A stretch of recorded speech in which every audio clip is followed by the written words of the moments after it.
2012 would end up being the absolute peak of James Buescher's NASCAR career. A fortunate win in the season-opening Xfinity race at Daytona was bookended by a championship in the Truck Series, a season in which he scored 4 wins. In an era where there was a distinct lack of talent coming up through the ranks, Buescher was an outlier. Still only 22 years old, he had won on his ARCA debut, back when that series still had the likes of Frank Kimmel at their peak, and Cup teams directly funding efforts as a training ground for young drivers. He had won in both the Xfinity Series and Truck Series, and was a Truck Series champion. His team, Turner Motorsports, was owned by his father-in-law Steve Turner, and had backing from Chevrolet. The team was poised to be a mainstay in Xfinity and trucks, and even perhaps start a Cup program sometime in the future. If he kept these performances up, he could have become a familiar face in the Cup Series. But this never came to fruition. Just 2.5 years after wrapping up his Truck Series title at Homestead in November 2012, Buescher was out of racing almost for good. Today, I'm going to reflect on James Buescher's brief but interesting career, and why it all came to a sudden end. Like many drivers in the early 2000s, Buescher came up through the Bandolero division at Texas Motor Speedway's infield short oval. After that, it was off to late models, including the Hooters Pro Cup Series as a 16-year-old. In 2007, he ran 7 races for Kevin Sawinski and ARCA, all on short tracks, winning on his series debut in Lakeland and scoring a runner-up finish in the season finale at Toledo. All of this just at the age of 17. 2008, though, meant that Buescher would hit his 18th birthday and thus be eligible to enter ARCA races on super speedways and all NASCAR races in the top 3 divisions. In addition to more improved results in the Hooters Pro Cup, Buescher also appeared in NASCAR for the first time. Todd Braun's number 32 Toyota for most of the 2008 season in what was then the Nationwide Series was driven by Cup stars Kyle Busch, Denny Hamlin, and Brian Vickers. However, the Nationwide Series had about 9 or so standalone races, meaning the Cup stars wouldn't be available to race in them. After fielding Michel Jourdain Jr. and Jacques Villeneuve in their home races in Mexico City and Montreal respectively, Braun Racing still had 7 races that needed a driver. Buescher was an inspired choice, not having much experience on tracks bigger than a mile, but was able to finish 14th at Kentucky, 7th at Gateway, and won the pole at Memphis. For being an extremely raw prospect, Buescher did a decent job. The next year, though, would see him begin his career in the series that brought him the most success. Circle Bar Racing had been a mainstay in the Truck Series, winning several races with a now disgraced former driver whose name I won't mention, as that's a story for a different time.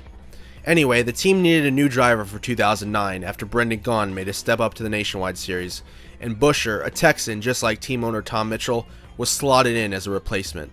Although Circle Bar had been one of the better teams in the series over its history, 2009 was essentially the end of the road for the team. It was a struggle for Buescher, scoring just a handful of top 10s, and the team shut down after the 4th race of the following season, although Buescher wasn't around at the team's demise. 2010 was difficult early on, but would ultimately set Buescher on the path towards success. He signed a deal to drive the number 1 Nationwide Series Chevy for longtime owner James Finch. However, Finch had lost his sponsor, the Miccosukee Tribe, over the offseason, and was fielding his team out of his own pocket. Although Finch often got help from teams like Hendrick and Childress, Buescher, crashing numerous times in the early part of the season, forced Finch's hand in replacing the youngster with more steady hands. After 10 races and with no sponsor on the horizon, Buescher was out and replaced by Ryan Newman, whenever Newman had the ability to race in both the Cup race and the Nationwide race. But that season, Buescher's former Hooters Pro Cup owner, Steve Turner, had started a Truck Series team, entering into alliance with Kevin Harvick Inc. to field Ricky Carmichael in the number 4 truck.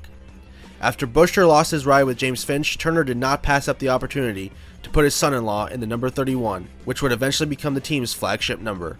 This season was a lot better than his previous foray into the Truck Series. With 10 top 10s in 22 starts and 6 top 5s, Buescher saw out the rest of the season and was able to finish 11th in points, despite missing 3 races, a really great accomplishment. For the first time, Buescher would carry the same ride from one season to the next, as he returned to the 31 truck for 2011.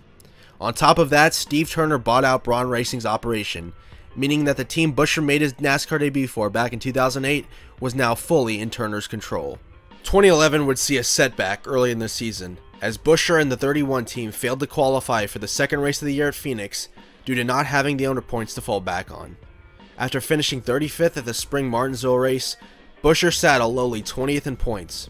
However, the 31 team would rattle off an incredible 13 straight top 10s, and with only 7 races left in the season, found themselves leading the points.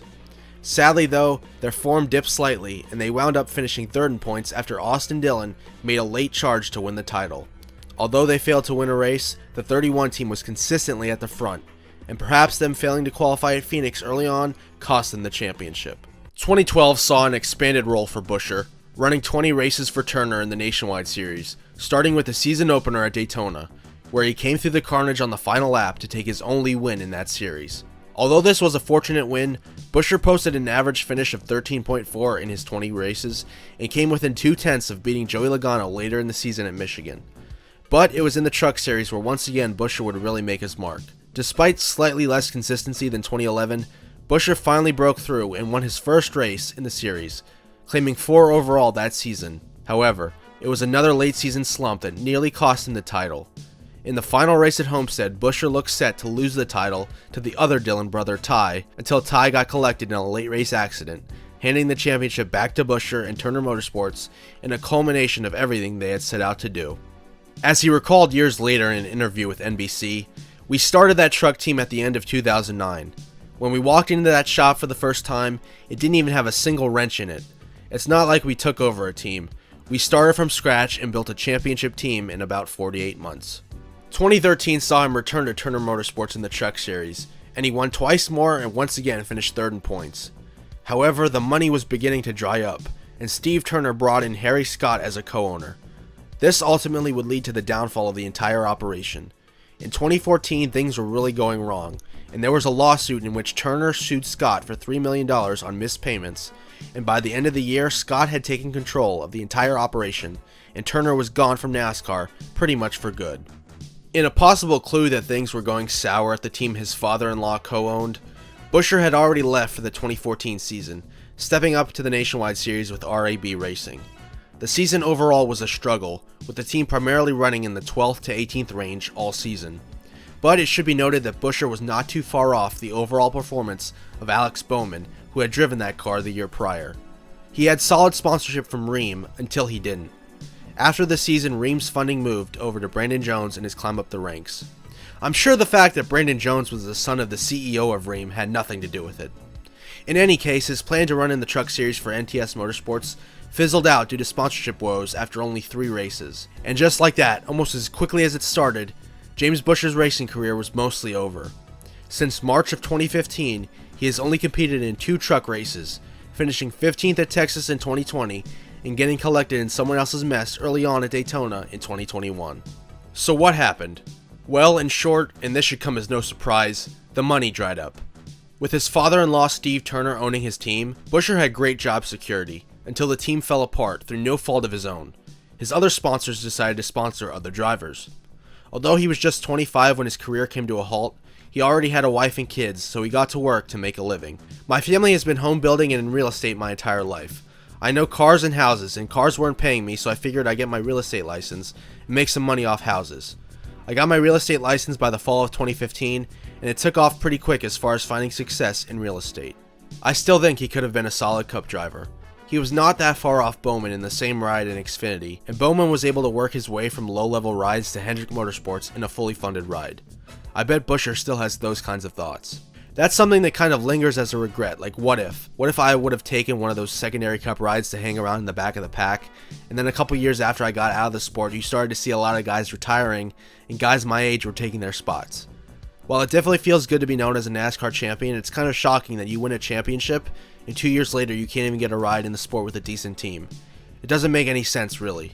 Hearing from the man himself, he seems content with what he's doing today, and the opportunities he might have gotten after 2014 just didn't line up with what he had accomplished to that point. Perhaps he felt that he deserved better equipment, which might be true. Although you look at his predecessor at RAB Racing, Alex Bowman, who gambled on taking those low-end Cup rides to get his name out there, and then when that fizzled out, took opportunities in Xfinity at Junior Motorsports, which ultimately led to his hiring by the best team in NASCAR. Bowman saw that running Cup, even for a backmarker team, and then doing well in limited races and good equipment in Xfinity, could advance his career. It seems as though Buescher wanted to go full speed ahead all the time, and felt he couldn't afford to run for a bad team even in the Cup Series. I like to do things 100%, and if you're not capable of winning at what you're doing, you need to refocus and figure out how to put yourself in a position to be winning at what you're doing. And we've done that in real estate like we did in racing. I don't have a doubt in my mind that I could go race a truck right now and be competitive and compete for wins, if not another championship. I'm not old and in way better shape than I was 8 or 10 years ago, and I'm much more mature than I was back then. In an era where NASCAR desperately lacked rising talent, James Buescher seemed to be on the rise. But just as quickly as he came in, his career in racing was over, thanks to a combination of factors. He just wasn't lucky enough to have the funding behind him after 2014. His cousin Chris lacked funding to start off, but like Bowman, eventually slogged through the ranks to become a top 10 driver in the Cup Series. One family, two totally different career paths. But ultimately, as short as it was, you can't call James Buescher's NASCAR career a failure. Out of anyone who has ever started a NASCAR race, he remains one of the few who have lifted a championship trophy in one of the top 3 series.